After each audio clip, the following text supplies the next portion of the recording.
Јас донесов овдека, за колку и да биде сурова, ми се случи во мојата канцеларија за куќен совет за одржување на заеднички простори.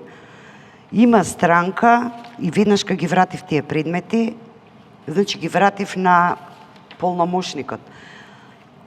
Човекот сите сметки си ги плаќал со задоцнување од некои 10-15 дена. За ангажиране адвокат против истиот човек за секоја сметка поединечна, каде што главниот долг е 37 денари. И покренати се 5 нотарски постапки и имаме плаќање 5 пати адвокат за тие 37 денари. На едната сметка е 37, на другата е 52 и требаше 5 предмети јас да заведам. Добро, и каква беше вкупната сума која граѓанинот требаше да ја плати? Да извршите од него? За секој предмет ке требаше да плати по 100 евра. А колку предмети рековте? 5? 5 предмети по 100 евра, 500 евра. За неплатени 200 денари вкупно.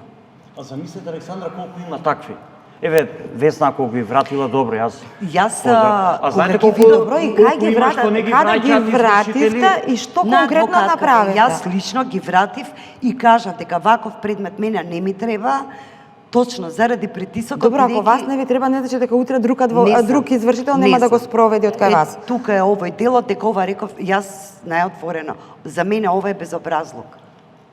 Дека утре на телевизија ќе излезам јас со висина од 37 денари, со 2 евра што ќе ги наплатам, од кои има и ДДВ, има трошоци, за ангажиран правник.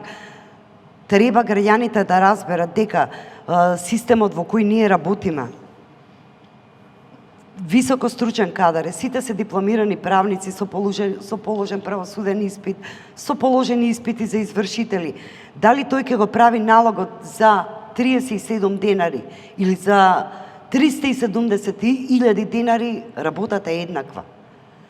Овдека ќе апелирам и до тие пружатели. Дали е фер да се води постапка или може да се отпише, или на крај. Мој предлог е, сметките ги добиваме сите. Значи, тама постои сметководствена евиденција. Во ниту една сметка не пишува долг за останат долг.